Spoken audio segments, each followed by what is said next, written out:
Hello, everyone. This is Suzanne Knabe-Nicole from Police Science Doctor, your weekly dose of police science snippets. These are basically 3 golden nuggets that are found in various articles and research papers that were published recently in the fields of criminology, forensic psychology, investigative psychology, psychology in general, policing, and law enforcement in general. So I try to go through all these so you don't have to, because you don't usually have access to them anyway. So I try to wade through them and see what might be relevant, what might be applicable, and I try to find something that's actually useful, practical, and not very theoretical or abstract. So before I get to that, what I'd like to show you and remind you of first is that we've got the Global Policing, Evidence-Based Policing Conference coming up. You'll see the information here. It's a 24-hour live broadcast, and it's the first of its kind. It's global. It's the Societies of Evidence-Based Policing coming together 12th of October. And they're going to start broadcasting first from New Zealand for 12 hours, and then a TV studio in London is going to take over. So just go to globalebpconference.com and you'll be able to see all the information there. So I'm involved as a media partner. I'm helping with getting the word out there. So it's globalebpconference.com. Don't miss it. It's the first of its kind. So basically what you can do is you can register as an individual, or you can register your entire department or organization, and you'll be able to tune in live at whatever time you're working or whatever time you're free, whether it's 3 o'clock in the morning somewhere in South Africa or 12 noon in the Philippines. You'll be able to tune in, and you can watch all the content back for up to 6 months afterwards. It's definitely worth looking at. And a lot of police practitioners from around the world and academics are going to share findings that are going to be really useful and applicable to you. Now, getting back to the snippets, so don't forget globalebpconference.com. Just going to show you that again, globalebpconference.com.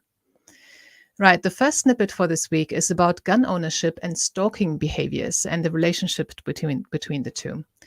It was found that victims whose partners or ex-partners own guns experience increased coercive control and increased physical violence.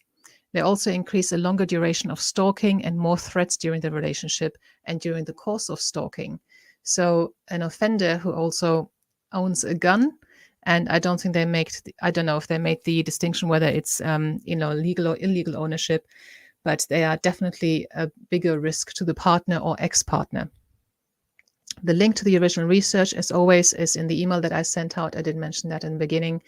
If you subscribe to the free Police Science Doctor email list, which you can do now if you haven't already, you will get these 3 science snippets every week into your inbox. So every Tuesday I send them out to everyone who's on the list, and you get the link to the original research in there. And you also get access to all the previous police science snippets from the previous 91 weeks.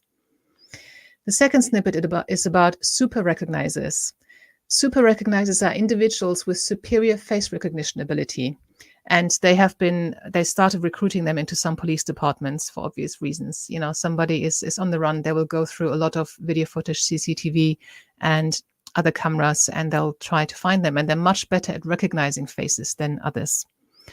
It has been found that they have superior abilities, not just considering the entire face globally, but also in only seeing smaller parts of faces. And additionally, super recognizers make more fixations, focus less on eye region, and distribute the gaze more than typical viewers. So the eye region is actually less useful when it comes to recognizing people correctly. So they focus their gaze on other things, I don't know, mouth, nose, the jaw. Perhaps these are less changeable. Our eyes can look very different based on whether we're really tired, whether we're sick, whether we've got makeup on, for example. Other regions are not so changeable. Perhaps that is one of the reasons, but they tend to look at other areas more. So even if you're not a super recognizer, if you're trying to match faces correctly, then focus less on the eyes, focus more on the other areas of the face, like the super recognizers do. And the final snippet for this week is about money bail, and that compared to pre-trial risk assessments. So in America, I don't think we've got that in the UK at all, but in America, you can put down money for bail so that somebody can be released before trial.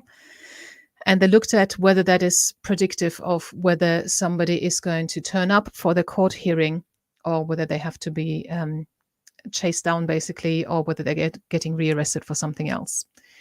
They found that the bail amount set when releasing someone on bail is not associated with either failure to appear or arrest. So whether it's a high or low amount didn't actually make a difference to their failure to appear or rearrest. And people who did fail to appear or were rearrested actually had higher bail amounts on average than people who did not. In contrast, pretrial risk assessment scores were significantly associated with outcomes in the inspected direction. So a high risk assessment or risk assessment that came out with a risk assessment of high or with a result of high tended to be right, and the risk assessment that said the risk of this person not appearing is low also tended to be right. So they're more probably more useful to use in assessing whether somebody should be released on bail, rather than just putting up a money bail, because the amount of money bail doesn't seem to have an impact on whether somebody is going to turn up or not. So I hope that you found one or more of these useful. As always, go and have a read up about these articles if you want further information. Some of them you can't access in their entirety, but you should all be able to access the title and the abstract, which is a first summarizing paragraph of what the research is about and what it found. And I'll see you next week as usual. And don't forget to go to globalebpconference.com and have a look to see what's in store for you there. Bye-bye. Thank you for watching. I hope you found this content useful. You can get access to each episode's transcript with key learning points, timestamps, and references if you get yourself onto my mailing list. Just go to the main website on policesciencedoctor.com, and on the bottom of each page you will find a sign-up form for notifications of new content. Just enter your first name, your preferred email address, and the type of organization you work for. You will not get any spam. This is just for me to let you know about new content and for you to get access to all the transcripts.